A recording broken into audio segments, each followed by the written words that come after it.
Hello guys, जय जगन्नाथ। मु प्रकाश स्वागत करुच्ची आउ एक नुआ वीडियो रे। ता आगु वीडियो को लाइक एंड शेयर सब्सक्राइब कर दियो।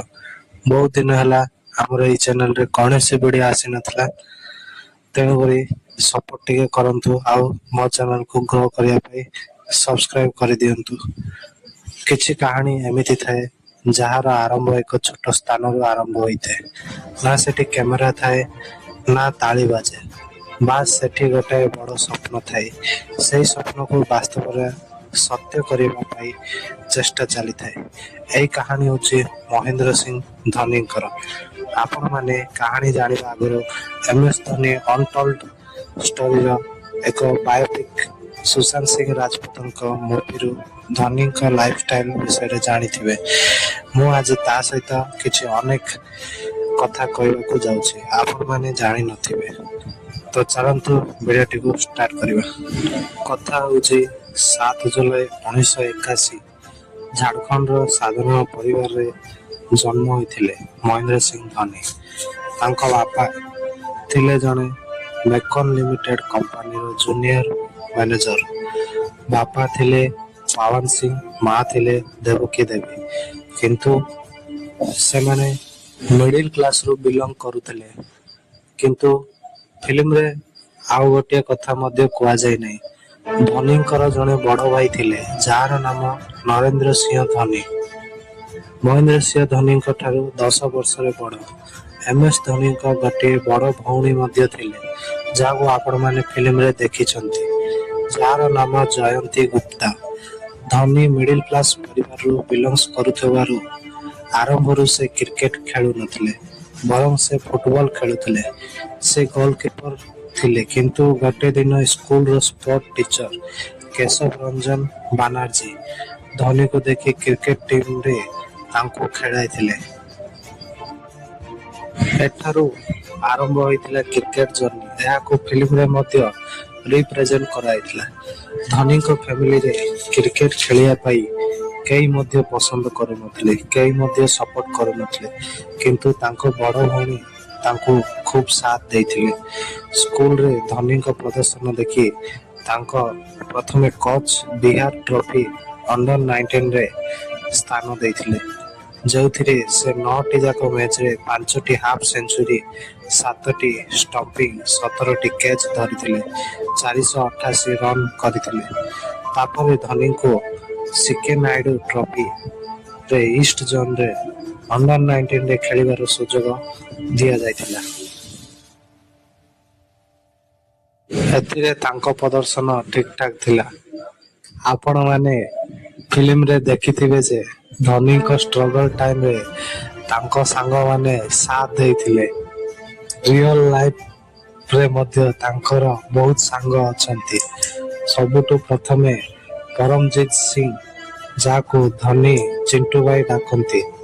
द्वितीय रे आपण माने फिल्म रे धोनीकर हेलिकॉप्टर शॉट शिखिबा पाई जन को रिक्वेस्ट करुथिबार देखिथिबे। से आउ केही बिबंती संतोषी लाल आहरी 2-3 जन सांग तांकर थिले, धोनी को सब बेले सहाय्य करुथिले।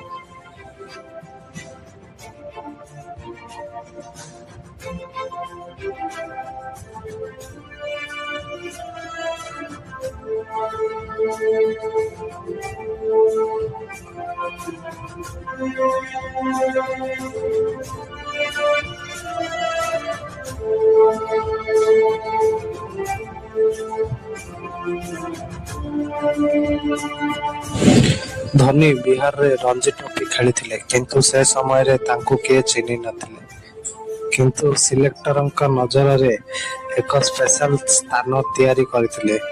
धोनी 1999 रु 2000 मसिया रे से बिहार रो रणजी ट्रॉफी खेलिथिले, जोथिरे आसाम एगेंस्ट रे फर्स्ट इनिंग रे 90 रन और सेकंड इनिंग रे 68 रन करथिले। आपण माने फिल्म रे देखिथिबे जे धोनी को हठात टिकट कलेक्टर जॉब मिलुची। ଏହା होची रियल 2001 मसिया रे खड़गपुर ठारे टीसी भाव रे रेलवे रे काम करथिले, किंतु क्रिकेट प्रति आग्रह बढ़ाई प्राय 1 वर्ष मध्य से यही जॉब को छाड़ी देथिले।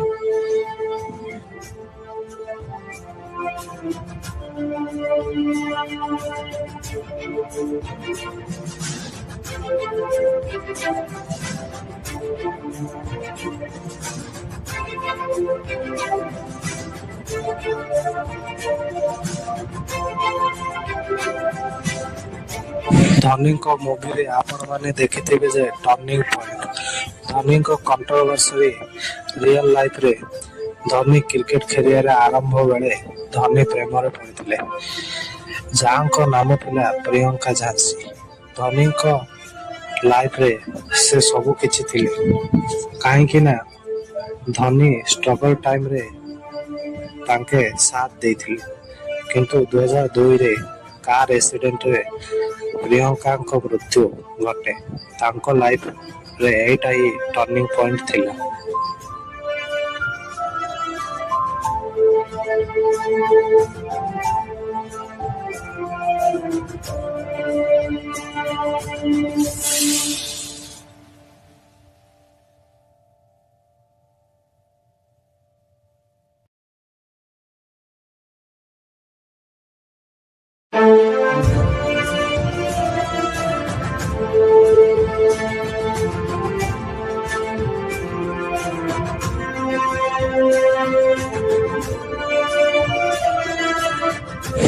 ଯଦି ଆପଣ କ୍ରିକେଟ ମ୍ୟାଚରେ ଧୋନିଙ୍କ ଏଣ୍ଟ୍ରି ଦେଖିଥିବେ, ତାହେଲେ ନୋଟିସ୍ କରିଥିବେ ଯେ ସେ ସବୁବେଳେ ଉପରକୁ ବା ଆକାଶ ଉପରକୁ, ଷ୍ଟାଡିୟମର ଆକାଶ ଉପରକୁ ଅନେଇଥାନ୍ତି ପ୍ରିୟଙ୍କାଙ୍କ ସ୍ମୃତି ପାଇଁ।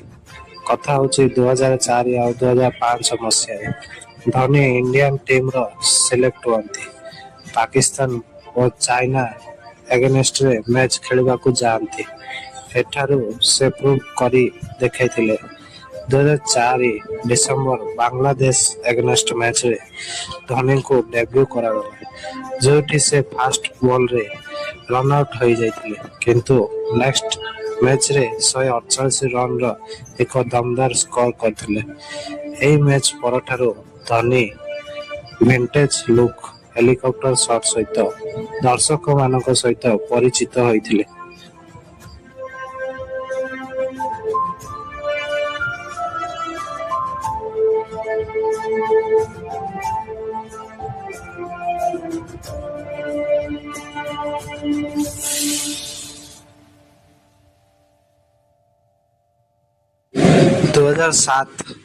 ଓଡି ୱାର୍ଲଡ କପରେ ଇଣ୍ଡିଆ ହାରିଗଲା। ଏହି ହାରିବା ଲାଗି ରାହୁଲ ଦ୍ରାବିଡ ନିଜେ କ୍ୟାପ୍ଟେନ୍ସିରୁ ଓହରିଗଲେ। ବିସିସିଆଇ ଏହାପରେ ସଚିନ ତେନ୍ଦୁଲକରଙ୍କ ସହ କଥା ହୋଇଥିଲେ, କିନ୍ତୁ ସେ ମନା କରିଦେଇଥିଲେ। ଏହାପରେ ଧୋନି ନାମକୁ ସେ ସଜେଷ୍ଟ କରିଥିଲେ।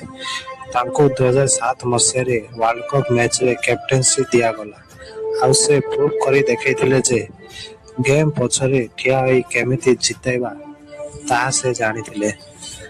ଏହାପରେ ସେ ନ୍ୟୁ ଜେନେରେସନ ପ୍ରତି ଧ୍ୟାନ ଦେଇଥିଲେ, ଯେମିତି ବିରାଟ, ରୋହିତ, ଗମ୍ଭୀର, ଜାଡେଜା, ଅଶ୍ୱିନ, ରୈନା ପରି ବେଷ୍ଟ ପ୍ଲେୟରକୁ ସେ ଇଣ୍ଡିଆକୁ ଭେଟାଇ ଦେଇଥିଲେ।